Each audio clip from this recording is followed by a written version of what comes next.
sitting in a building that at one time was called the Globe Tavern and Inn. In those days, you had a bar running all the way down both sides of the building. And a stairway that went up where that Indian painting is to the a horse and mule barn. And on the second floor of the mule and horse barn was a bordello.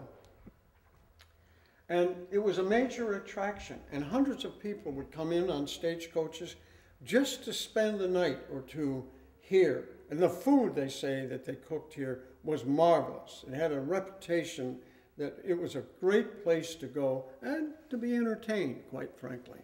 Warren Sutton, the last Sutton, never married. He was an entrepreneur. He didn't change anything in Suttons Corners, but he was an adventurous sort of a chap. Sutton came into Fort Gaines. He had the first automobile in the area. And he came into Fort Gaines and he stopped about 100 feet from where I'm sitting at the side of the old mule and horse barn. And he said, "Boys, I'm going to be in hell or Sutton's Corners in 10 minutes. He never made it to Sutton's Corners. So the modernization of Sutton's Corners never took place, and therefore we have a frontier time capsule. One of the most difficult jobs about doing a museum of this nature is that people will have items that they want to go in the museum, but they simply don't qualify because they don't fit in, and it just doesn't apply to a 1927 frontier country store that was built originally in the 1840s.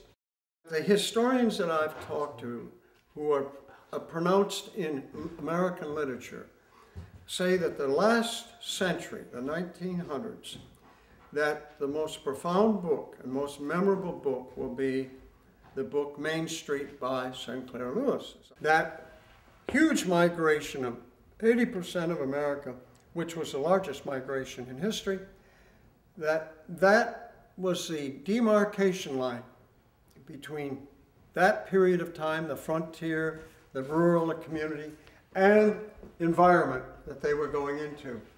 And as Sinclair Lewis said in his book, and so graphically, it was the line between the soda fountain and the saloon.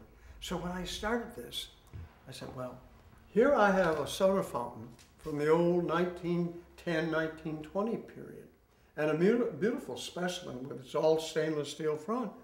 And here I have the back bar that stood in this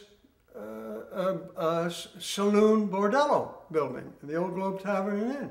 So that's the moment. I've got the saloon, I've got the soda fountain, and my frontier store, Suttons Corners, runs right down the balance of the building.